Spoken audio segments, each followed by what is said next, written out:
et prier à lui-même. Mon Dieu, je te rends grâce, parce que je ne suis pas comme les autres hommes. Ils sont voleurs, injustes, adultères, ou encore comme ce publicain. Je jeûne 2 fois par semaine, et je verse le 10e de tout ce que je gagne. Le publicain, lui, se tenait à distance et n'osait même pas lever les yeux vers le ciel. Mais il se frappait la poitrine en disant: Mon Dieu, montre-toi favorable au pécheur que je suis.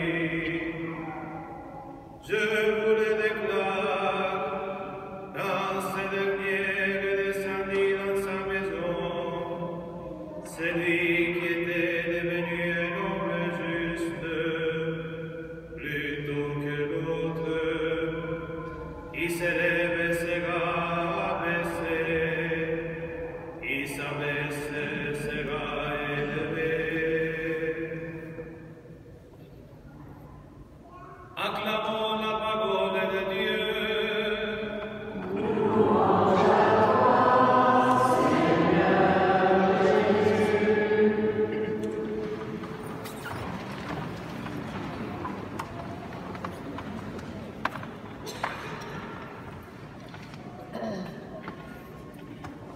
Peut-être avez-vous pu suivre, grâce notamment aux réseaux sociaux, le pèlerinage des jeunes à Lourdes. Il y a plusieurs parmi nous qui reviennent de quelques jours passés à Lourdes avec les jeunes du diocèse, près de 600, je crois, 700, pardon, on me corrige. Et ils ont vécu un temps fort, avec en particulier Monseigneur David Macaire, archevêque de Fort-de-France, qui les a exhortés, qui les a encouragés à devenir des soldats de l'amour. J'ai vu ça. C'est bien ça? Et souvent, quand les jeunes reviennent, en tout cas quand ça leur a plu, quand ça leur a pas plu, on le sait aussi, mais quand ça leur a plu, on l'entend, on le voit, et puis ils nous disent: ouais, ça a déchiré. Incroyable. Puis si on a mangé des bonnes choses, ah, c'était une tuerie. Bon, très bien. Maintenant, il faut expliquer ce genre d'expression. Je retiens simplement: ça déchire. On dit ça quelquefois. Je ne sais pas trop ce que ça veut dire. Mais il me semble que dans l'évangile d'aujourd'hui, dans les lectures d'aujourd'hui, Jésus est en train de nous dire, de donner des conseils pour que notre prière déchire. Parce que souvent on fait l'expérience d'une prière, mais peut-être qu'il nous déçoit parce que finalement, au début c'est sympathique la prière, on y trouve même du goût. Et puis petit à petit, la prière s'affadit, c'est plus difficile. On a peine à prier et on se dit: ah, c'était bien quand ma prière elle déchirait. Ah, je venais, puis le Seigneur m'entendait et puis il changeait ma vie, puis c'est extraordinaire. Et bien c'est exactement ce que dit la première lecture. La prière du pauvre, elle traverse les cieux, elle déchire les cieux. Donc quel est le secret pour avoir une prière qui déchire? Et Jésus nous donne, comme souvent, pour bien comprendre ce que c'est qu'une prière qui déchire, c'est-à-dire une prière à la fois qui plaît à Dieu et qui change ma vie. Parce que la prière, elle est efficace. C'est pas simplement venir là, puis attendre. C'est le curé d'Ars, il a des paroles assez terribles. Pour ceux qui viennent là, ils ne savent pas trop pourquoi, ni quoi demander, ni à qui, ni comment. Pourtant, quand on a quelque chose à demander, en général, on sait s'y prendre. Alors avec Dieu, comment est-ce qu'on fait? Et il nous dit, ben voilà, il y avait 2 hommes qui montaient au temple. Ils allaient prier l'un et l'autre.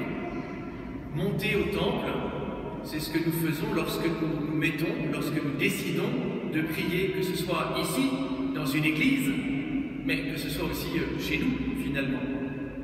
Monter vers Dieu, puisque la prière, normalement, ça doit élever notre âme vers Dieu. C'est une des définitions de la prière. une élévation de l'âme vers Dieu. C'est vrai, souvent dans la Bible, pour prier, on a le regard qui s'élève vers Dieu, qui regarde vers les cieux. Dans le psaume, on connaît parce qu'on le chante pour les défunts, mais il nous dit « Tout est compris, des profondeurs, je crie vers toi, Seigneur. » Mais si je suis dans les profondeurs, je crie vers Dieu, je lève les mains vers le ciel. C'est une attitude extérieure, sans doute, mais qui indique une attitude intérieure. Alors ils montent tous les deux pour prier.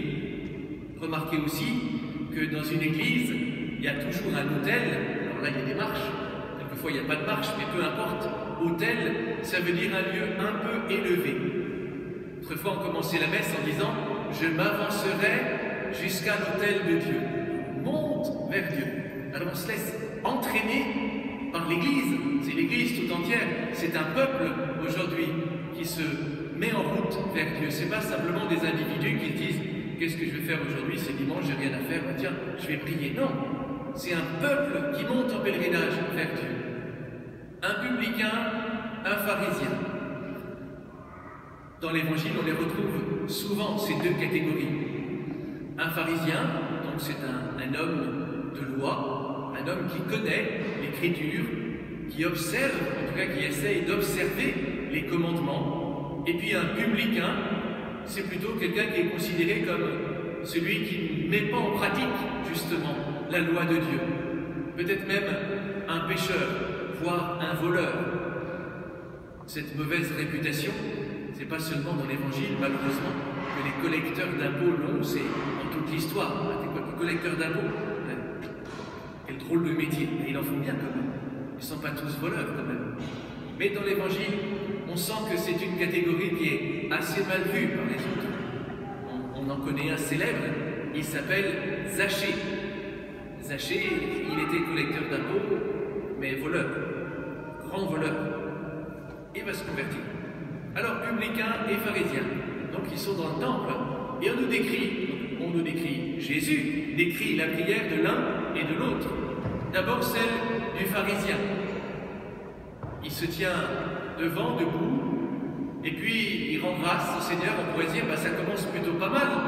On a vu il y a quelques semaines qu'il fallait que notre prière soit eucharistique, qu'on apprenne à dire merci, que toute notre vie soit une prière parce qu'on rend grâce à Dieu. On pourrait dire, ça commence plutôt bien. Je te rends grâce, Seigneur. La suite est plus difficile parce que je ne suis pas comme les autres hommes, et notamment comme ce publicain qui est derrière, qui est au fond. Alors rassurez-vous, la parabole ne doit pas s'appliquer forcément littéralement. Les gens du premier rang, habituellement il n'y a personne au premier rang, donc c'est difficile, là il y a du monde. Ça ne veut pas dire que c'est des pharisiens. Et puis il y a des gens au dernier rang, là il y en a toujours. Ça ne veut pas dire automatiquement qu'ils sont des publicains. D'accord? On est bien d'accord. Alors le pharisien, il est devant, il est debout, et sa prière consiste finalement à se comparer aux autres. Parce qu'il dit, et moi, tu sais Seigneur, je jeûne 2 fois par semaine. Je donne la dîme de ce que je gagne, c'est pas mal. Je ne sais pas s'il y en a beaucoup parmi nous qui donnons la dîme. Ça fait 10% quand même, si je compte bien. C'est pas mal. Et puis, je prie quand même, je suis en règle avec toi. Et donc finalement, sa prière ne s'adresse pas à Dieu directement, ou en tout cas, il ne regarde pas Dieu, mais il regarde les autres. Et c'est sûr que si vous venez prier ici, et que vous commencez à regarder les autres, mais vous allez dire, mais mon Dieu, comment tu as fait pour me mettre dans cette espèce d'assemblée bigarrée? Tu te rends compte, Seigneur, lui, moi je le connais, je serais lui, je viens de la poésie, enfin je sais pas. Si un chrétien c'est ça, Seigneur, je te rends grâce de ne pas être comme lui. Et puis moi, au moins, je suis là tous les dimanches. Lui, tu sais, ça fait 3 semaines qu'on l'a pas vu, Seigneur. On peut continuer comme ça. Le problème, c'est que quand on commence comme ça, moi je vois les autres, mais il y en a 3 qui me voient et qui se disent à peu près la même chose sur moi. Et le prêtre y compris, tranquille. Le prêtre ne peut pas s'exonérer de cette parabole, il en fait partie. D'autant plus qu'en général, c'est lui qu'on voit le plus. Donc c'est facile de dire, regarde comme il se met en avant. Et puis le publicain, lui, est derrière, il n'ose même pas lever les yeux vers Dieu. Pourtant, c'est le mouvement de la prière. Pourquoi? Parce qu'il connaît sa misère, en fait. Il sait son état. Il connaît son péché. Il dit, Seigneur, peut-être je suis là, mais je ne mérite pas d'être là. Je ne suis pas digne d'être là. Et il dit simplement, et sa prière s'arrête là, et consiste uniquement en un cri. Et il y a un geste aussi, il se frappe la poitrine, et il dit, Seigneur, aie pitié du pécheur que je suis. Prends pitié de moi. Donne-moi ta miséricorde. Accorde-moi ton pardon. Je ne suis pas digne de te prier, mais aie pitié de moi. Et Jésus dit, et à votre avis, quand ils sont redescendus, lequel est devenu juste? Lequel a eu son cœur transpercé ou transformé? Lequel a vu sa vie changer? Ce n'est pas le pharisien, c'est le publicain. Et Jésus ajoute, celui qui s'élève sera abaissé, celui qui s'abaisse sera élevé.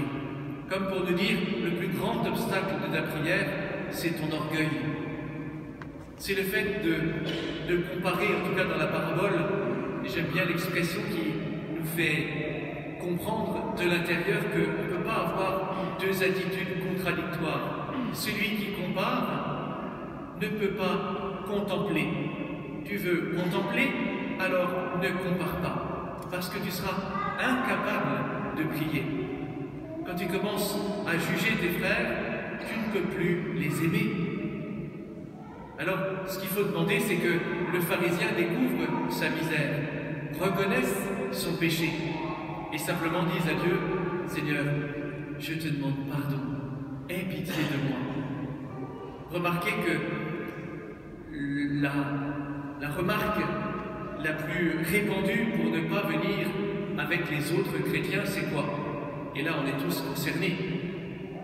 La plupart des gens qui ne viennent pas, mais avec une bonne raison, disent « Mais vous savez, Père, quand je vois ce qu'il y a dans votre Église, ben, je préfère prier tout seul. » Sans doute ont-ils raison, mais la parabole, dans ces cas-là, devrait évoluer et on pourrait parler d'un certain pharisaïsme du publicain, c'est-à-dire de celui qui se tient derrière et qui dit « Seigneur, je te rends grâce, je comme ce pharisien. » Lui qui est soi-disant en règle.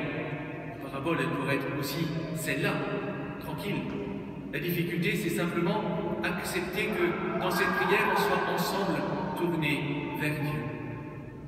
Je ne voulais pas terminer cette homélie sans vous faire une confidence.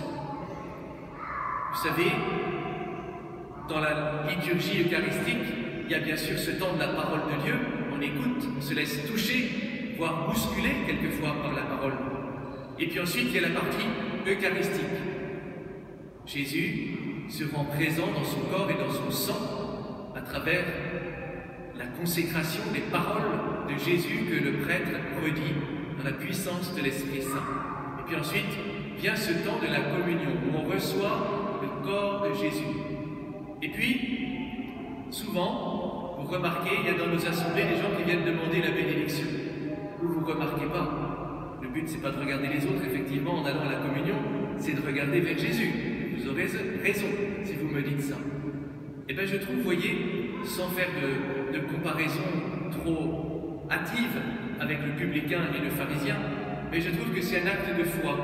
Peut-être, quelquefois, je ne peux pas communier, parce que mon état ne me le permet pas. Et le fait de venir quand même et demander la bénédiction de Dieu, c'est un acte de foi. C'est un acte de confiance. C'est un acte qui est sans doute missionnaire pour la communauté. Pour la communauté qui s'approche de l'Eucharistie, peut-être avec un peu d'habitude, ça nous guette tous. De ne pas faire attention au trésor qui est dans l'Eucharistie. De ne pas faire attention suffisamment à celui que nous allons rencontrer et recevoir, peut-être quelquefois même avec négligence. Mais si tu viens demander la bénédiction de Dieu, le plus important, c'est l'acte intérieur que tu fais. Mon Dieu, j'ai confiance en toi. Aie pitié du pécheur que je suis. Mais pense à la suite. Quel est celui qui est devenu juste? Dieu seul connaît la réponse. Alors moi je voudrais rendre grâce pour tous ceux et celles qui, ne pouvant pas communier, demandent cette bénédiction. Qui sait qui reçoit la grâce de Dieu? Dieu seul. Dieu seul. Peut-être même le prêtre, quelquefois il ne devrait pas dire la messe parce qu'il n'est pas prêt à communier. Évidemment, ça serait embêtant pour toute la communauté. Alors il faut qu'il lui aussi réfléchisse un peu avant de célébrer s'il est vraiment en état de grâce. Voyez, cette parabole du publicain et du pharisien peut trouver un tas d'applications dans nos propres vies. C'est vraiment une exhortation à demander l'humilité du cœur. C'est ce qui plaît à Dieu. Dieu résiste aux orgueilleux, c'est dans l'épître de Saint Pierre. Dieu résiste aux orgueilleux, mais aux humbles, il accorde sa grâce. Voyez, l'humble, comme Marie, il est capable de reconnaître que Dieu fait de grandes choses dans sa vie, et ce n'est pas de l'orgueil. Marie, c'est la créature la plus parfaite, et elle rend grâce pour tout ce que Dieu a fait dans sa vie. Dieu a fait de grandes choses en moi. Ce n'est pas de l'orgueil, c'est la vérité. Elle est l'humble servante, elle est à sa place. Donc vous voyez, il faudrait que chacun d'entre nous, nous retrouvions notre place par rapport à Dieu. Parce qu'alors, nous trouverons aussi notre place par rapport aux autres. Lorsque nous sommes ajustés à Dieu, petit à petit, nous arrivons à nous ajuster les uns avec les autres. Et ce n'est pas une chose facile que de nous ajuster les uns aux autres. Je vous laisse avec cette citation de Saint Augustin à propos de la prière. Saint Augustin dit « Noverim te, noverim me, ec oratio est ». Seigneur, que je te connaisse, que je me connaisse, voilà la prière. Plus je connais Dieu, plus je découvre qu'il est mon sauveur, qu'il m'aime, qu'il m'offre sa miséricorde, plus je me connais en même temps. Voilà la prière. Alors pour une prière qui déchire, vous avez, à travers cette parabole du publicain et du pharisien, quelques conseils pour que votre prière déchire et que vous obteniez vous aussi la miséricorde de Dieu. Amen.